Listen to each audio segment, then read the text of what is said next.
Uma outra situação que me caiu os butiá do bolso foi a notícia que o Zé Múcio, ministro da Defesa, que a gente já desfiou um rosário de críticas aqui, vai se reunir com os militares para discutir as alterações no artigo 142 da Constituição Brasileira. O artigo 142 da Constituição Brasileira, para quem não sabe, né, é o artigo utilizado pelos ruminantes bolsonaristas para pedir intervenção militar.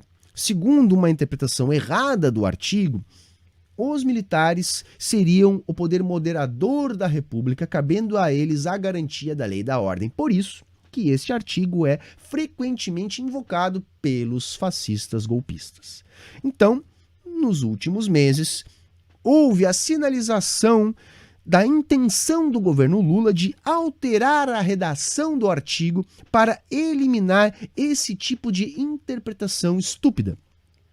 A questão é que, como que os militares vão ser consultados em relação a isso? A gente tem que entender o seguinte, gente.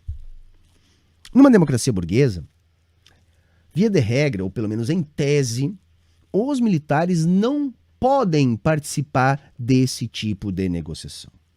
Não é que eles não devem. Isso atrapalha, isso desorganiza. Os militares, eles não deveriam ser, embora sejam, não deveriam ser um agente político, organizativo.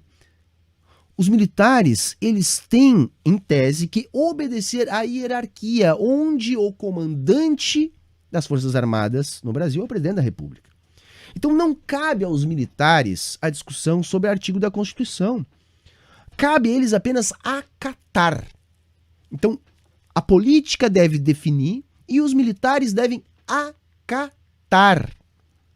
Quando o Múcio diz que vai levar essa discussão de uma eventual nova redação do artigo que é polêmico para os próprios militares, o que está implícito nisso, gente? Está implícito o fato de os militares exercerem um poder moderador pela República.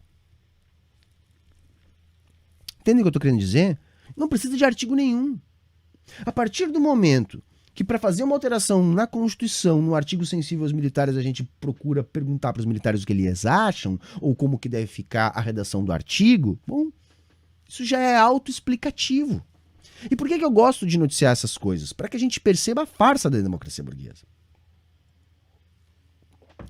Não?